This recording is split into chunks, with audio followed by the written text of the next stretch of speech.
So what is up, fellow YouTubers? My name's Mike. This is the MDH Automotive channel. You're here, I'm here, so let's talk about this beautiful car behind me. Here we have a 1965 Pontiac GTO clone. Now, you guys probably remember me talking about this car. If you watched any of my videos, you know the story behind the car. I've talked a little bit about it. Had the car for about 4 or 5 months now, but really this is the first time I've been able to actually drive it. I actually got to drive it, I don't know, about 3 or 4 days ago and take it out and really see what it's like, because there was just all kinds of issues when I first got it. It was running pretty good, but it was having a few small issues, which turned into a few bigger issues, which ultimately ended up having to go through the top of the motor, carburetor, manifold, all kinds of stuff. But long story short, the car is fixed now, and I'm very happy. It was actually worth the wait, I have to say. And when I tell you the story behind the car, you'll understand a little bit more why I'm a little enthusiastic about this car, and it's kind of special to me. So let me just start out by saying GTO's not my favorite car. Definitely not my favorite car. Kind of like the Mustang, like the 50 Ford. It's a car I think I've grown into. I wouldn't even say that this is necessarily my favorite year of GTO, although I have to admit I'm not crazy about the 64s. That would probably be the lowest end as far as GTOs go for me. And then I like this body style. I think it's got a good look to it. It's got nice lines. It's definitely a big car, but probably my favorite would be like right around a 70 or 72. But I'm not a big GTO guy. I've just never really been that into them. Back in 1965, I do know that basically it was a Pontiac Le Mans, and you just checked the little box that said GTO and it was an option. You got the 389, I believe it was. You get the tri-power car, and they were a popular muscle car back in the 60s. They have a nice look. I do like the stacked headlights. I do like the grille look. This one is just, like I said, a Le Mans. It's a GTO clone. It's got the 326. It's a factory 4-speed. The mileage on it is original. I think it's like 130-something thousand miles on it. And we'll kind of walk around it here. It's clean. It's very clean. It's very subdued. It's not a real flashy color.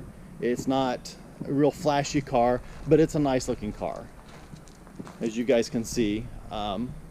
You know, nothing exotic on the rims, nothing exotic on the tires. It's kind of an old school build. It's still got the drum brakes on all 4 corners. So there is that freshly rebuilt 326 motor. It's got fresh tune-up. I mean, basically there shouldn't be any worries on this car. This car should be set and good to go. The only worries that I have, I do notice that this front tire right here, that one that I'm pointing to right there, is wearing a little bit on the outside. So I'm going to have to replace the tires at some point and do a front end alignment. But other than that, there shouldn't be any worries on this car. Quick look on the inside. It's very sanitary, cloth interior with vinyl around the edges, vinyl trim. All the gauges, everything like that works. Like I said, it is a factory 4-speed. It does have the aftermarket gauges right under there. But, you know, headliner, everything's very clean on the car. It's not a show car by any means, but it's just very, very clean. So you might ask, Mike, if this is not your favorite car, if you're not really a big GTO fan, why in the world would you buy this car? Well, quite honestly, this car belonged to a buddy of mine, a real good buddy of mine. And let me start out by telling you the story of how I actually met this buddy and how I actually met the car. Back in the day when I was still working, I was a deputy sheriff, and I was working at a special assignment at our human services agency, and I left the office for the day, and I happened to come up behind this vehicle, and it made a right turn. I happened to be making a right turn also, and I noticed it didn't have any brake lights. So I pull the individual over. I make contact with the driver, whose name is Mark, by the way, and Mark says, "Oh yeah, I work at the agency where you work. I know who you are, Mike, da da da da."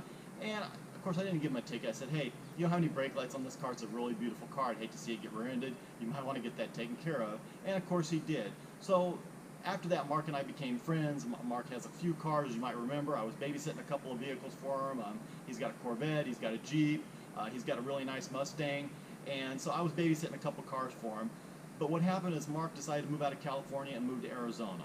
So that's the reason I was babysitting a couple of cars, but this is one of the vehicles he was going to have me babysit, and he wanted me to sell this for him.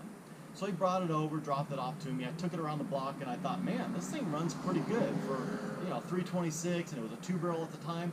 This thing runs pretty good. It shifts good. It feels nice. And the price that he was asking was pretty reasonable in my opinion. So he and I talked back and forth about it. I said, "Hey, why don't you sell me the car? It'll stay in the family, so to speak." And so he did.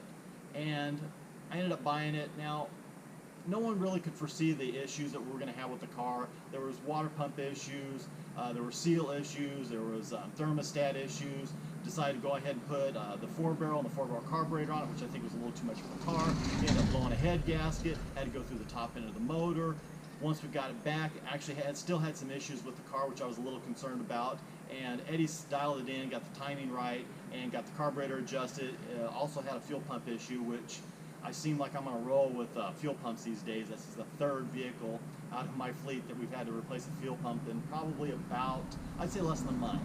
But once Eddie got it all dialed in, this thing runs really good. I'm very impressed with how well it does for a 326. So I'm really happy with the car. Now, I haven't driven it a lot. I've just taken it around a little bit. We're going to go ahead and take it on a little drive today, and I can kind of show you what it will do. But before I get into it, I want to give a big shout out to Brandon at Up North. I guess he's just called Up North. Up North Innovations. Up North. I'll have all his description in the link below. I have his card inside the house. I just don't have it in front of me. But he's in Ceres. He's not too far from here. And Brandon was great. He had the car for a couple of months. He kept me posted on everything that was going on with the car, updates and things like that. He felt bad that it took as long as it did to get the motor rebuilt and get it back in, which I completely understand. Not a problem at all.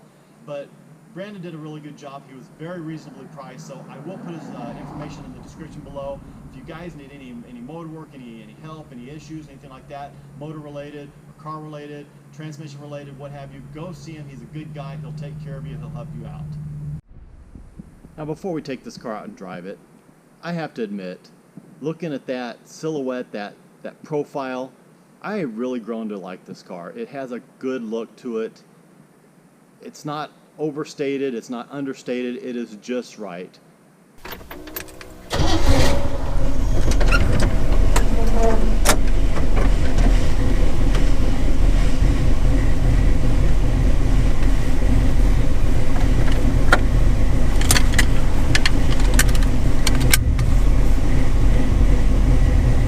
See, doing all the proper things, buckling up, checking the mirrors, making sure everything is right before I set out. It's just safety first. I mean, come on.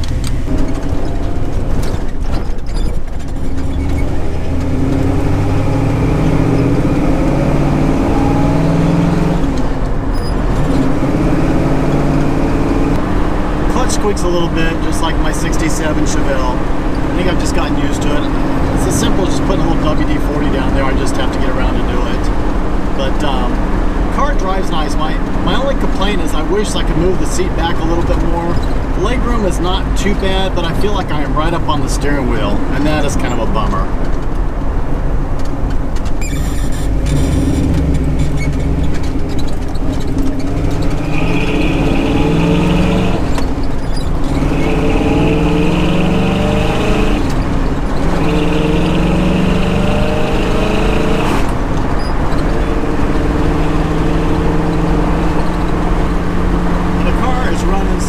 Better than it was before. Like I said, it was having a lot of issues, obviously with the head gasket blown, fired on 7 cylinders, but it never really ran right the whole time I had it. Even when I first took it for a test drive, it ran pretty good, but it wasn't quite there. And you know, we were so excited because we were going to put the 4-barrel on it. We thought, man, as good as this thing seems to run with just the 326 and the 2-barrel, we thought, man, this thing is probably going to run really good with a 4-barrel, and it just kind of went downhill from there. I'm not really sure why. I just think maybe putting the 4-barrel and forcing more fuel through it just kind of took it over the edge. It was getting ready to go, but I think it took it over the edge. And you know, that happens. It is what it is. I'm not mad at Mark at all about it, but it does run good.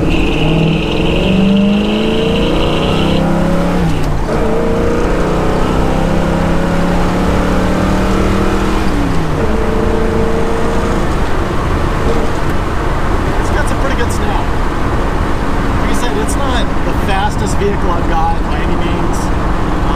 It's not blowing me away or anything like that, but for what it is, I'm very pleased with it. It seems to build good torque. I have no idea what the stock numbers were on this thing as far as horsepower, torque, and everything like that goes. And you know, nothing's been done to it. I know Mark put a different cam in it. Of course, it's got the 4-barrel, but it's just got stock exhaust manifolds. you know, dual exhaust, that type of thing. So it's not built up in any way. It really isn't. It's just it's a good cruising car. So we're cruising along right now at about 55 miles an hour, attacking about 2,500 RPM. I would guess probably 373s in the rear end. I mean, this thing, I'm cruising down the freeway, and it'll cruise at freeway speeds okay. It doesn't really sound like it's pushing it. Even 2,500 RPM, it doesn't sound like I'm pushing this motor very much.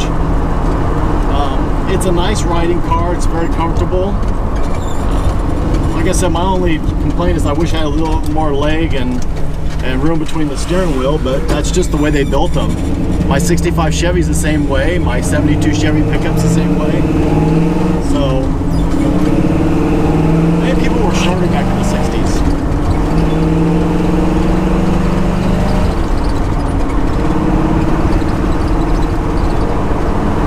It has a really nice sound to it too. It's not overly aggressive. I'm not sure what kind of mufflers are on it, but I like the sound of it. It's got a good rumble, but it's not too loud. It's not annoying. We can have a conversation as we're driving along, and hopefully you guys can hear me okay with this window down. You know, for being manual brakes, and I don't believe they're power brakes, it actually brakes pretty well. It's not bad.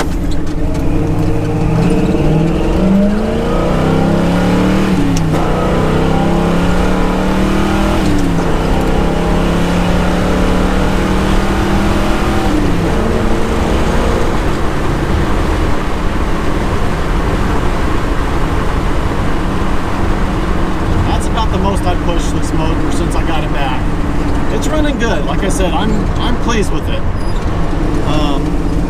Temperature's running good, running 190. Running about idling about 28 pounds of oil pressure. But you know, running down the road at like 2,500 RPM, pushing about 50 pounds of oil pressure. So the oil pressure is very good.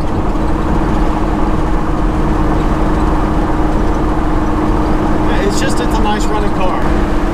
So I think I'm going to go ahead and end the video here in the car. You know, not a ton to say about it, but it's just another really cool car that I'm proud to own. Proud to buy it from Mark. It just worked out. It worked out really well. And it's funny because I would not have seen me buying this car years ago when I pulled him over in it. But I'm happy to own it. I'm enjoying it. I'm having some fun with it. I don't know if it'll be a forever car or not. Probably not. I'll probably end up selling it or trading it at some point. But I'm going to enjoy it for a little while and it will stick around. So, if you like the video, please give me a thumbs up. I would greatly appreciate it. If you're stopping in for the first time, subscribe to this channel. It's always a good time. Instagram P.O. Box will be in the description below. With that, God bless. Take care. Have an absolutely amazing day.